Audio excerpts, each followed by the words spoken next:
எப்ப பாரு சண்டை சண்டை சண்டை அப்படின்னா மக்களுக்கு இதனால என்ன பலன்? பேசினவங்களே தான் பேசுறாங்க, சண்டை போட்டவங்களே தான் சண்டை போட்டுக்கிட்டு இருக்காங்க. அப்புறம் அப்ப எல்லாரும் அவங்கவுங்க வேலையை விட்டுட்டு சண்டை போட்டுக்கிட்டே தான் இருக்கிறாங்களே ஒழிய இதனால தமிழ்நாட்டுக்கோ மக்களுக்கோ இதனால என்ன பலன் என்ற கேள்வியை இங்க நான் கேட்கிறேன். அந்நியார் அவர்களுக்கு எங்களுக்கு கோரிக்கை என்னன்னா, இந்த பாருங்க இப்ப கூட கத்துறாங்க பாத்தீங்களா, நீங்க சொல்லணும்ல, இப்ப நீங்க சொல்லணும்ல, திமுக ஏன் கத்துறாங்கன்னு கேட்கல, என்ன மட்டும் நீங்க சொன்னீங்கன்னா அது ஏதோ எனக்கு எதிராக ஒரு பிரச்சாரம் பேசுறது. ஏன்னா அமைதியாக இருந்த கேப்டன் அவர்கள் கோவப்பட்டு அவர் வந்து எந்திரிச்சு நின்று அவர் அன்னைக்கு பேசினது அன்னைக்கு இருக்கிற உலகமே பார்த்துச்சு. ஏன் அவர் வந்து சாதாரணமா பேசல? அவைத்தலைவரே, உங்களை கெஞ்சி கேட்டுக்கிறேன், நாங்களும் பொறுமையா ஒரு வாரம் 10 நாளா பார்த்துக்கிட்டே தான் இருக்கிறோம். மானிய கோரிக்கையை தவிர மற்ற எல்லா நிகழ்ச்சியும் இங்க நடக்குதுங்க. பொதுவா நான் சொல்றேங்க, நான் ஆளுங்கட்சி எதிர்கட்சி எல்லாம் கிடையாது. நாங்க வந்து ஒரு பொதுவான ஒரு சட்டமன்ற உறுப்பினராக இங்க நான் பேசுகிறேன். இங்க மக்களுக்காக பேசுறதுக்கு தான் இந்த சட்டசபை. ஓகே, உங்க கருத்து சொல்லுங்க, ஒரு 5 நிமிஷம் சொல்லலாம், ஆளுங்கட்சியோ எதிர்கட்சியோ. ஆனா டெய்லி 6:30 மணி வரைக்கும் போவதற்கான ரீசன், ஆளாளுக்கு ஒருத்தர் மேல குறை சொல்லிக்கிட்டே தான் இருக்கிறமே ஒழிய, சண்டை போட்டுக்கிட்டே தான் இருக்கிறாங்களே ஒழிய, இதனால தமிழ்நாட்டுக்கோ மக்களுக்கோ இதனால என்ன பலன் என்ற கேள்வியை இங்க நான் கேட்கிறேன்.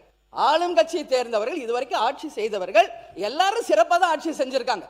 இதுவரைக்கும் யாருமே இங்க குறை சொல்ல முடியாது. எந்த ஆட்சியா இருக்கட்டும், அவங்க காலகட்டத்திற்கு தமிழ்நாட்டுக்கும் தமிழக மக்களுக்கும் அவங்க நல்லதான் பண்ணியிருக்காங்க. இன்னைக்கு உங்களுக்கு வாய்ப்பு கிடைச்சிருக்கிறது, உங்கள் ஆட்சியை மக்களுக்கும் இந்த நாட்டுக்கும் நல்லது செய்வதற்கு நீங்கள் எல்லா முயற்சி எடுங்கள். அதற்கு மக்களும் சரி எல்லாரும் துணை நிற்போம் என்றுதான் சொல்றோம்.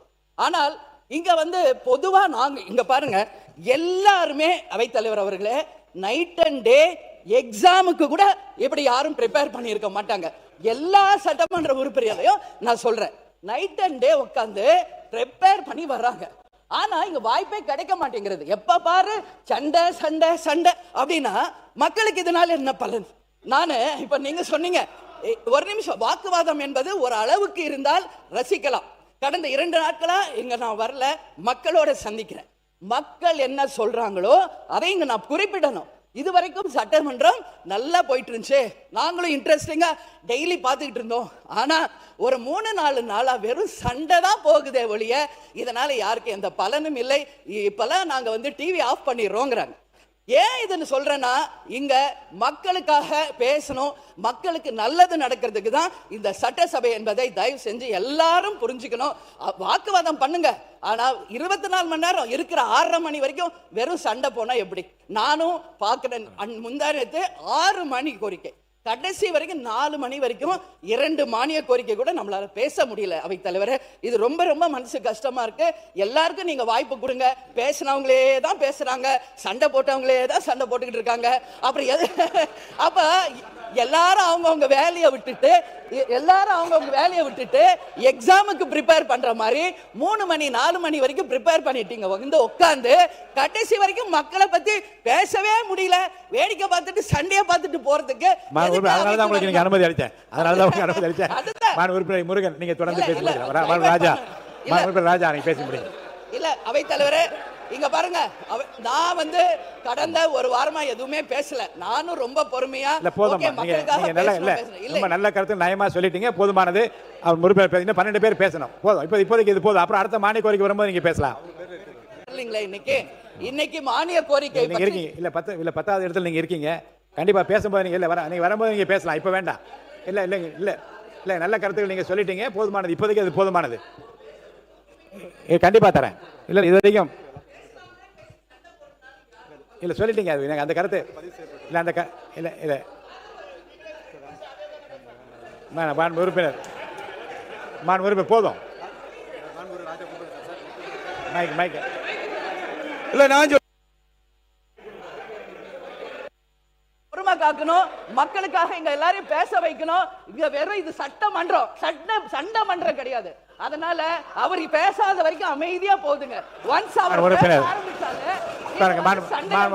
பேசியது போதுமா? தயவு செஞ்சு நீங்க எல்லா உறுப்பினருக்கும் வாய்ப்பு தாருங்கள் என்று கேட்டுக்கொண்டு அமர்கிறேன். எல்லாருக்கும் சம பாருங்க, இதுவரை இல்லாத அளவிற்கு எல்லாருக்கும் சம வாய்ப்பு கொடுப்பதான் நான் முயற்சி பண்றேன். அப்படிதான் உங்களுக்கு இப்ப வாய்ப்பு நான் கொடுத்திருக்கேன். பதில் உரையில் நீங்க பாருங்க, நீங்க வந்து இந்த இந்த பட்டியலில் உங்க பேர் இருந்தும் கூட நீங்க பேச விரும்பிய காரணம் இதை அனுமதித்திருக்கிறேன். நல்ல கருத்தை சொன்னீர்கள்.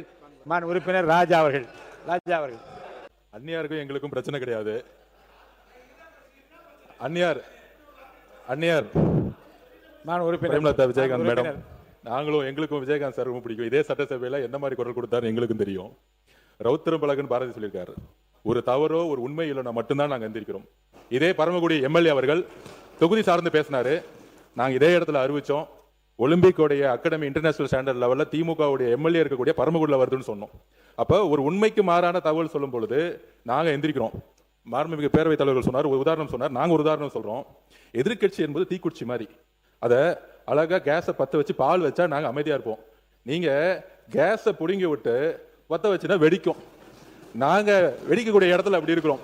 சோ நல்ல கருத்துக்களையும் நீங்க சொல்ற மாதிரி மேடம் ஒரே ஒரு நிமிஷம் மேடம் நீங்களே ஒரு நிமிஷம் பேசி முடிச்சிடறேன். அந்நியார் அவர்களுக்கு எங்களுக்கு கோரிக்கை என்னன்னா, இன்னையில இருந்து ஒரு நோட் எடுத்துக்கோங்க. திமுக பேசும்போது ஏதோ ஒரு இடத்துல அரசையோ முதலமைச்சரையோ இல்ல எங்களுடைய கொள்கையிலையோ தவறுன்னு சொன்னா மட்டும்தான். இந்த பாருங்க இப்ப கூட கத்துறாங்க பாத்தீங்களா? நீங்க சொல்லணும்ல, இப்ப நீங்க சொல்லணும்ல திமுக ஏன் கத்துறாங்கன்னு கேட்கல. என்ன மட்டும் நீங்க சொன்னீங்கன்னா அது ஏதோ எனக்கு எதிராக ஒரு பிரச்சாரம் பேசுறது. மான் உறுப்பினர் உங்களுக்குள்ள பேசிக்கலாம், இங்க பார்த்து சொல்லுங்க. இல்ல அந்நியார் எப்பயுமே எங்களுக்கு நல்ல பழக்கம். அதனால அந்நியார்களுக்கு என்ன சொல்லுதுன்னா, எதிர்க்கட்சிகள் அரசுடைய குறைகளையும் பிரச்சனைகளையும் சொல்லட்டும், நாங்கள் பதில் சொல்றோம். ஆனால் 100 நாள் வந்த ஆட்சியை முதலமைச்சர் குறித்தோ இல்ல அமைச்சர்கள் குறித்தோ இல்ல தவறான எங்களோட கொள்கை தவறான இருக்கிற மாதிரி ஒரு போலி பிரச்சாரம் செய்யும் பொழுது நாங்க எந்திரிக்கிறோம். அதுதான். அப்ப நாங்க என்ன கேக்குறோம்னா, நாங்க ஒரு பதில் கேட்கிறோம். ஆனா நாங்க பேசும்போது அவங்க பதில் கொடுக்க மாட்டேங்கிறாங்க. இப்ப கூட பாருங்க, எதிர்க்கட்சி தலைவர்கிட்ட ஒரு கேள்வின்னு சொல்ற உடனே எல்லாரும் எந்திரிக்கிறாங்க. அதுதான் பிரச்சனை. சட்டத்துறை அமைச்சர் போதுமா? சட்டத்துறை அமைச்சர் உட்காருங்க. பேரவைத் தலைவர் சட்டத்துறை அமைச்சர் நம்முடைய பேசுங்க. அக்கா அவர்களுக்கு எல்லாருக்கும் சேர்த்து என்னன்னா, எல்லா விஷயத்திற்கும் ஒரு ட்ரிகரிங் பாயிண்ட் இருக்கு. ஏன்னா எல்லா விஷயத்துக்கும் ஒரு ட்ரிகரிங் பாயிண்ட் இருக்கு. எந்த விஷயம் அதை ட்ரிகர் பண்ணி அதை பேச வைக்கிறதுன்னு இருக்கு. இப்ப மாண்புமிகு உறுப்பினர் அவர்கள் பேசிட்டு இருக்க சொன்னார், அதாவது அறிவாலயத்தை வெள்ளை அடிக்கணும், வாடகைக்கணும். இது நான் வெளியில பொதுவாக ஒரு மேடையில் பேசிய விஷயம். அதை இங்கே அவர் குறிப்பிடும் பொழுது அதற்கு பதில் சொல்ல வேண்டிய கட்டாயத்தில் நாங்க இருக்கிறோம். ஏன்னா இங்க அதை பேச நாங்க என்ன சொன்ன, வெளியில பொதுக்கூட்டத்தில் பேசும்பொழுது முரசொலி ட்ரஸ்ட் ஒரு தனி நபருக்குரியது, ஒரு தனி குடும்பத்திற்குரியது. அந்த முரசொலி ட்ரஸ்டில் இருப்பவர்கள் அதை வாடகைக்கு விட்டு வருமானத்தில் பிழைத்துக் கொண்டிருக்கிறார்கள் அப்படின்னு வெளியில அவர் இங்கே குறிப்பிடும் பொழுது அதற்கு பதில் சொல்ல வேண்டிய கட்டாயத்தில் இருக்கிறோம். அந்த மாதிரி வார்த்தைகளை அவர் தவிர்த்துக்கிட்டால் கண்டிப்பா இது மாதிரியான வாக்குவாதம் வராது. அக்கா அவர்களுக்கு ஒரு பணிவான விஷயம் என்னன்னா, கேப்டன் விஜயகாந்த் அவர்கள் எதிர்க்கட்சி தலைவராக இருக்க போது அவர் எப்பவுமே நிதானமாக அமைதியாக நேர்மையாக இருக்கக்கூடியவர். எங்களுக்கு எல்லாருக்கும் ரொம்ப பிடிக்கும். அவர் ஒரு விஷயத்துல ட்ரிகர் ஆகி அவர் சீண்டப்பட்டு அவர் எவ்வளவு கோவப்பட்டார்னு எல்லாருக்குமே தெரியும். ஏன்னா அவையில எதை பேசினால் அவர்கள் சீண்டுவார்களோ அது மாதிரி விஷயங்களை பேசும்போது அது பதில் சொல்ல வேண்டிய கட்டாயத்தில் இருக்கும். இப்ப தேவையில்லாம அவர் பேசுறப்ப அது கட்டாயத்தில் இருக்கும். ஏன்னா அமைதியாக இருந்த கேப்டன் அவர்கள் கோவப்பட்டு அவர் எந்திரிச்சு நின்று அவர் அன்னைக்கு பேசினது அன்னைக்கு இருக்கிற உலகமே பார்த்துச்சு. ஏன் அவர் சாதாரண பேசல, அன்னைக்கு யாரோ சீண்டும் ஒரு வார்த்தைகளை அவர் குறித்து பேசுற பொழுது அவரையும் மீறி அவர் கோவப்பட்டார். ஏன்னா எப்பயுமே ஒரு லிமிட்டோட என்ன பேசணும் அது பேசாமல் இன்னைக்கு அறிவாலயத்தை வாடகை பெறுகிறார்கள். நாங்கள் அதெல்லாம் நான் வெளியில பேசின விஷயம், பொதுக்கூட்டத்தில் பேசின விஷயம். பொதுக்கூட்டத்தில் முரசொலி ட்ரஸ்ட் யாருடையது, முரசொலி ட்ரஸ்ட் ஒரு குடும்பத்துடையது, இதெல்லாம் பொதுக்கூட்டத்தில் பேசினது. அதை பேசும்பொழுது நானும் இங்க அதுக்கு பதில் சொல்ல வேண்டிய கட்டாயம் இருக்கும். அது பதில் சொல்லும் பட்சம் இது வேற திசையை நோக்கி போகிறது. மானிய கோரிக்கை சம்பந்தமாக விவாதிப்போம் என்பதை கேட்டுக்கொண்டு திசை மாற்றுவது இப்போ அவங்களுக்கு பதில் இல்லை என்றால் திசை மாற்ற நினைக்கலாம். அதெல்லாம் திசை மாற்றம் இல்லை. நாங்கள் ஆக்கப்பூர்வமாக என்ன சொல்லணுமோ அதை ஆக்கப்பூர்வமாக சொல்ல ஆசைப்படுறோம். அதனால தான் நீங்க அறிவிப்புல நீங்க முதல்ல சொல்லுங்க, அறிவிப்புல சொன்ன பிறகு ஆக்கப்பூர்வமான விவாதத்துக்கு போகணும். ஏன்னா அதனால அறிவிப்புல முன்னாடி சொல்லுங்க. ஸோ அதனால ஆக்கப்பூர்வமான விவாதத்துக்குள்ள செல்ல விரும்புகிறோம். எதற்கும் யாருக்கும் பயந்து